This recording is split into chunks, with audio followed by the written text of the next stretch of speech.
5000 साल पहले न जिम थे न फिटनेस एप्स, लेकिन हिमालय के एक योगी ने ऐसी कला शुरू की जो आज दुनिया के हर कोने में की जाती है।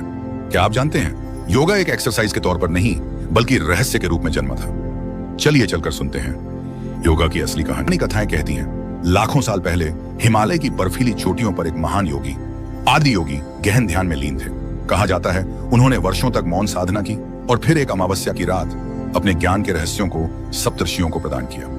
यही क्षण था जब योग का पहला अध्याय शुरू हुआ। शुरुआत में योग एक गुप्त साधना था जिसे सिर्फ वही सीख पाते थे जो कठोर तपस्या के लिए तैयार होते।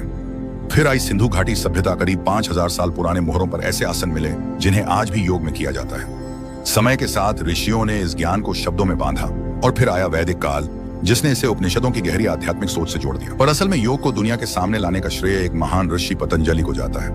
उन्होंने लगभग 200 ईसा पूर्व के आसपास योग सूत्र की रचना की जिसमें योग को एक व्यवस्थित दर्शन के रूप में प्रस्तुत किया। पतंजलि ने योग को 8 अंगों में बांटा जिन्हें हम आज अष्टांग योग कहते हैं। यम, नियम, आसन, प्राणायाम। उन्होंने स्पष्ट किया कि योग केवल शरीर को लचीला या मजबूत बनाने के लिए नहीं बल्कि मन को स्थिर करने और आत्मा को शुद्ध करने का मार्ग है।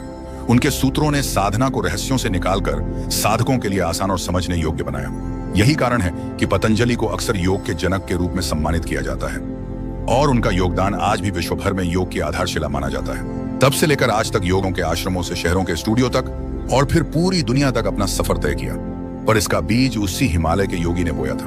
अगली बार जब आप योगा मैट पर बैठें, याद रखिए आप सिर्फ एक व्यायाम नहीं कर रहे बल्कि हजारों साल पुरानी परंपरा का हिस्सा बन रहे हैं। आज 190 से ज्यादा देशों में लोग योग का अभ्यास करते हैं। 2015 से 21 जून को अंतर्राष्ट्रीय योग दिवस के रूप में मनाया जाता है। यह वही ज्ञान है जो भारत से शुरू होकर अब वैश्विक स्वास्थ्य और जीवन शैली का अहम हिस्सा बन चुका है। अगर आपने आज कुछ नया सीखा तो लाइक कीजिए और हमें कमेंट्स में भी बताइए। धन्यवाद। वीडियो पसंद आए तो एक लाइक जरूर करें और अपना कीमती सुझाव और फीडबैक नीचे कमेंट्स में लिखना न भूलें।